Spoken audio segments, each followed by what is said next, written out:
تو اس کے بارے میں آپ ذہن کلیئر کر لیں کہ یہ دو کیٹیگریاں جو اللہ رسول نے بتائی ہیں یہ ہم پر بڑا رحم فرمایا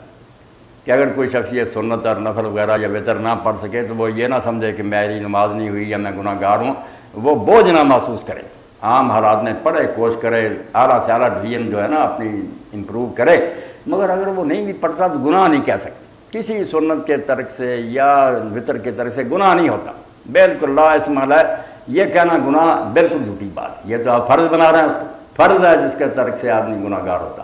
باقی اگر کوئی نفرت کرے نعوذ باللہ کہ سنت کیا، پھر کافر ہو جائے گا، پھر یہ نہیں کہ صرف وہ گناہ نہیں ہوا، اس نے تو توہین کر دی، توہین نہ کرے، مرے مانے، عزت کرے اور عام حالات میں کوشش کرے، مگر اگر کبھی نہ بھی پڑھے، ایسے حالات میں تھکا ماندہ سفر میں تو آدمی سمجھے کہ اگر 17 رکھتے عشاء کی یار اتنا پہاڑ تو نہیں تو ساری چھوڑ دے، کافر نہ مرے، 4 فرض پڑھ کر آرام سے سو جائے، نجات تو ہو جائے گی۔ ایک نجات کا مقام ہے چھٹکارے کا، وہ صرف فرض ہیں 17، باقی سنتے نفل جائیں یہ درجات کا ہے، آپ اعلیٰ ڈگریاں چاہتے ہیں کریں، گناہ نہیں۔ اس کی مثال سے روزوں سے سمجھ لیں، روزوں میں سارے لوگوں کا ذہن ہے، مولویوں کا بھی ذہن کلیئر، یہاں سنتے نماز کی پر رپٹ ڈالتے ہیں کہ وہاں جو ہے کہ آپ نے فرض روزے رمضان کے مقرر کیے، باقی سال میں انگنت روزے آپ نے رکھے ہیں، ثواب بتایا، مولوی بھی نہیں رکھتے، وہاں کیوں نہیں وہ سنت روزے رکھتے؟ سوموار جمعرات کا آپ چھوڑتے ہی نہیں، کوئی مولوی نہیں رکھتا، پوچھے وہ سنت نہیں ہے؟ تو جیسے وہاں ہے کہ رکھو گے ثواب ہے، نہیں رکھو پکڑ، یہ ذہن کلیئر رہنا چاہیے۔ سب بچے بچیاں کئی اس لیے نماز نہیں بیٹیاں پڑھتی ہیں لڑکے کہ ہم یار 12 رکھتے ہیں کیسے پڑھے، صرف آپ اٹھیں آفس سے جا کر 4 فرض جماعت کے ساتھ زور کے پڑھائیں، باقی نہیں پڑھا گیا خیر، اور انشاءاللہ پھر بعد میں باقی کی بھی توفیق ہو جاتی ہے۔ پہلے یہ تو سمجھیں کہ بہت ہلکا بوجھ، 17 تو رکھتے پڑھنی، 2 فجر 4 زور 4 عصر 3 مغرب 4 عشاء، نجات کے لیے یہ کافی ہے۔ اور نجات نہیں، میں تو کہتا ہوں جو بچیاں کاروبار میں لگی ہوئی یا لوگ اپنے کاموں میں مشغول ہیں، ان کی 4 رکھتے ہیں جناب، میری 17 کے مقابلے میں زیادہ بہتر ہے۔ میں فارغ آدمی بیٹھا ہوں، میری 17 کیا، وہ کام چھوڑ کر آ رہا۔ اس لیے آپ یہ سمجھ لیں کہ فرض کا ترک جو ہے یہ گناہ ہے، باقی کا ترک گناہ کوئی نہیں، البتہ ان کی اس سے نفرت نہیں ہونی چاہیے، دل میں احترام ہونا چاہیے، کوشش بھی کرے۔ دوسرا سوال آپ کریں نا، کیا اسلام آپ نے دیکھا جدا جدا؟ دوسرا سوال یہ ہے کہ سعودی عرب میں فرض کریں کہ دینی سزائیں دی جاتی ہیں، ہمارے ملک میں دینی سزائیں نہیں دی جاتی، کسی کا ہاتھ نہیں کاٹا جاتا یا کسی کو قتل کرنے پہ قتل نہیں کیا جاتا یا کوئی دوسری سزائیں،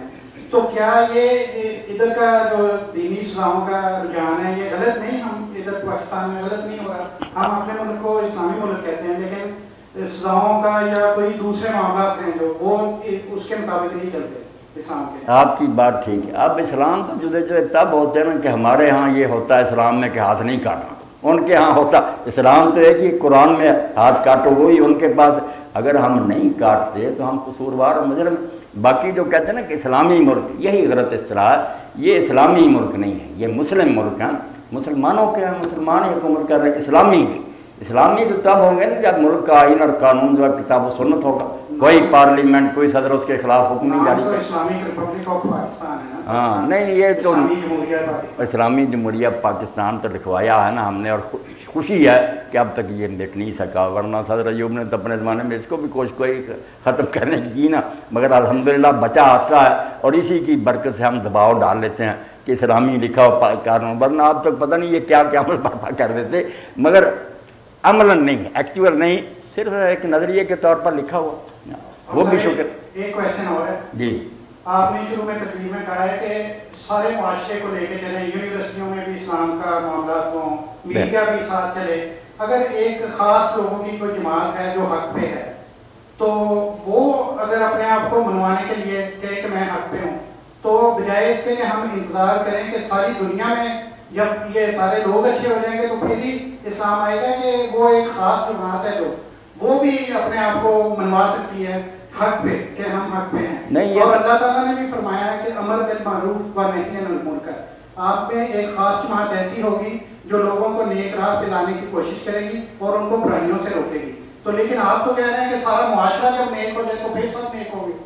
ایک جماعت یونیورسٹیوں میں بھی سارے نیک ہو جائیں، میڈیا بھی نیک ہو جائے اور پھر تحریک چلے گی۔ آپ کی بات ہوگی نہیں، میں نے تو اس بات کی ترجیح دی، میرے بھائی نے کہا تھا کہ اسلام پہلے لوگوں کے دلوں میں پیدا کرو، حکومت خود، میں نے اس کا رد کیا کہ ایسا تو کبھی ہو ہی نہیں سکتا، اگر لوگ خود ہی ٹھیک ہو جائیں گے تو حکومت نے آ کر کیا کرنا؟ کچھ لوگ ٹھیک ہوں گے، ذہین طبقہ، جیسے آپ جماعت کہتے ہیں وہ مان جائیں گے، دوسرے لوگوں کا ہم خیال بنائیں گے، پھر کوئی وہ ہر طبقہ میں سے ان کو لوگ مل جائیں گے، میڈیا سارے نہیں ٹھیک ہوں گے، میڈیا میں سے شریف لوگ مل جائیں گے، علماء میں سے وہ جماعت بن، باقی جو ہے نا کوئی گروہ کہ میں حق پر ہوں، یہ کسی کو کہنے کا حق نہیں، ایسے حق کے کوئی نہیں اجارہ دار کہ دعویٰ کرے میری جماعت یا میرا فرقہ حق پر ہے، مسلم ہیں سارے، سب کے پاس حق کے ظاہر، کچھ بات اس کی سچی ہے، کچھ سارے لینے چاہیے، احترام سب کا کرنا چاہیے۔ باقی امر بالمعروف اور نہی عن المنکر کے بارے میں آپ جانیں نا کہ یہ کام پبلک کا نہیں ہے۔ اب میں اٹھ کھڑا ہوں امر بالمعروف نہیں ہوں، ایک تو ہے زبان سے سمجھانا وغیرہ، یہ تو ٹھیک ہے، اگر طاقت استعمال کروں کیا وہ مجھ سے زیادہ طاقتور ہوگا، گولی مار کر مجھے اڑا دے گا، فائدہ کیا ہوگا؟ انتشار ملک میں انارکی پھیل جائے گی۔ اسی لیے اللہ نے لفظ کیا بدلا، یدعون الی الخیر، سب کا کام ہے نیکی کی دعوت بتاؤ، امر بالمعروف اور نہی عن المنکر، یہ تو لفظ ہی بتا رہا ہے، امر آرڈر دینا، اس کے لیے قوت چاہیے، اقتدار ہونا چاہیے۔ اور اللہ نے یہ کہہ رہے تھے راجہ صاحب بھی کہ حکومت اسلامیہ کا جو اللہ نے منشور بتایا نا، یہ تو کہتے نہیں جی لوگ نیک منظر حکومت کو ان چیزوں سے کیا نہیں، جو اسلامی حکومت ہوگی اس کا پہلا کام یہ اللہ دینا مکننا فی الارض، کہ اگر ہم زمین میں انہیں اقتدار دیں گے، اقام الصلاۃ، نماز کی پابندی وہ حکومت کرائے گی، مسجدیں، امام، خطیب اذان وقت پر۔ اور حضرت عمر رضی اللہ عنہ نے چٹھی جاری کی گورنروں کو کہ میرے نزدیک تمہارے علاقوں میں سب سے اہم معاملہ جو میں چیک کروں گا وہ نماز کا، کہ نماز ہو رہی ٹھیک طریقہ پر، ساری امت پڑھ رہی، جس نے نماز ضائع کر دی ہوگی میں سمجھوں گا سارا اس نے گورنری کا کام تباہ کر دیا۔ اب لوگ اس کو سمجھتے مولویوں کا کام، نماز ایسی ہوگی جیسے اعلان ہوتا کہ قومی